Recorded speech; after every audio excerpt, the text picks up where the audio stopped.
As we continue to look at the work of Alex Hay and his book, The Mechanics of Golf, we're examining the pictures that Alex himself did.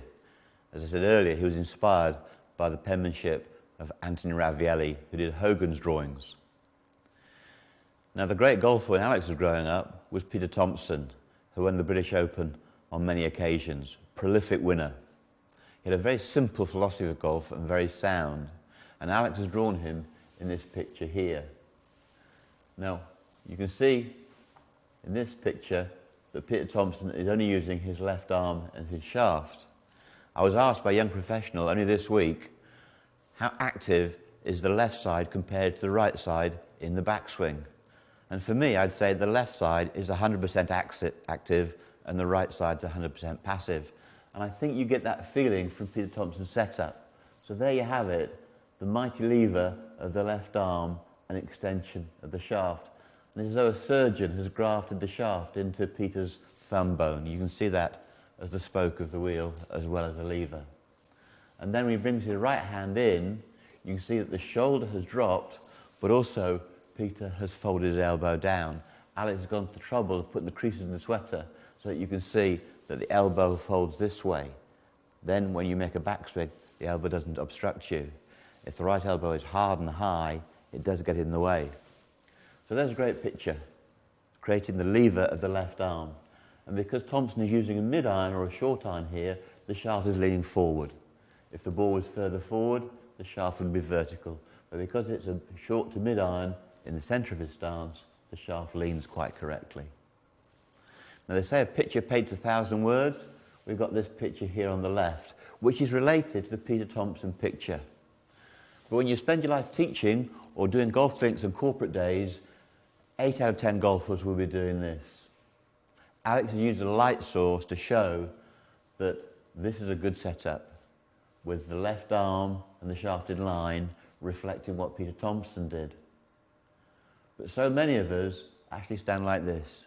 We can see that the right shoulder is forward and the right hand looks weak and the weight is favouring the left knee. So let's go into the GC2 Simulator Studio and see how that affects our golf game in practice. At Woburn Golf Club, which is a premier corporate venue for blue chip companies, I often supervise on golf days.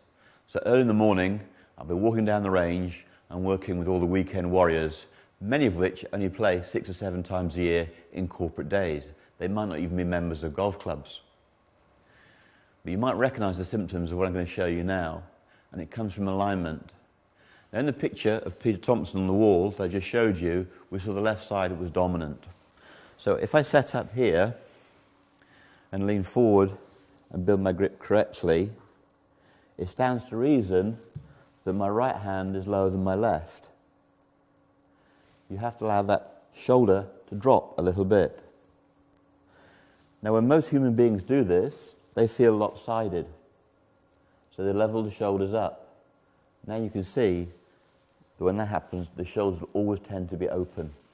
So if I turn to face the camera, there's the Peter Thompson setup with the dominant shaft as a dress.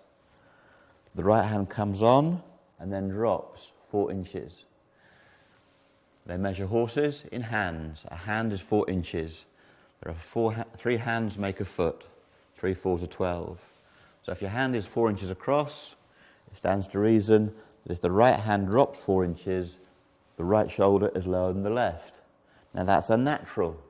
And most of us will then level the shoulders, but it's impossible to take the shoulders to level without them going left of target. That's particularly what the high handicapper does. He gets his shoulders open because the shoulders are level.